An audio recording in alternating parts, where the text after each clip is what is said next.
Now we're back to learn Gimp. Let me show you how you can create a whirl effect. I've got a white background. I use the type tool, left click on it, type in some text, press Ctrl A to select it all, and I'll make it black. Let me use Arial heavy, everyone has that in build.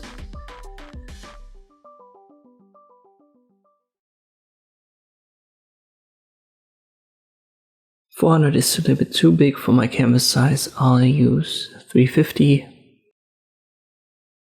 Now use the alignment tool right here, left click on the text and then align it horizontally.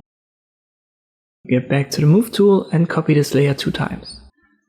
This is the top one, I'll put it a little bit upwards, holding Ctrl. Second one comes right below it, hold Ctrl when you drag it down. And third one, yet again, hold Ctrl when you drag it downwards. And now we've got these 3 text layers right here. You can simply merge them, go to the top one, and then use the function down here 2 times. All text elements are one layer now. Drag it a little bit down. Now it's in center. Right click on it, layer to image size. This is going to expand the bounding box. Go to filters, distorts, and now we'll use whirl and pinch. Make sure previous checked. You don't want to go too high or too low with the whirl, or the text is not going to be readable anymore. You can add a pinch.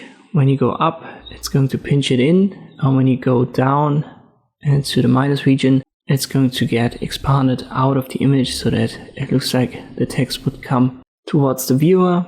Radius is not a huge issue. You can play around with that, but whirl, keep it at a lower value, certainly below 100. I would even go lower than 75.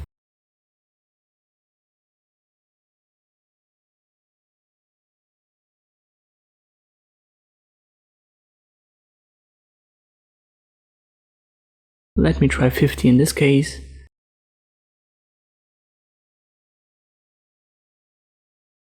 You can still scale it up. And also press Shift S for that tool. And you can also rotate it, press Shift R, and then you're good. And this is how you can create a whirl text effect in Gimp. I hope this video was helpful, thank you for watching, and I'll see you next time.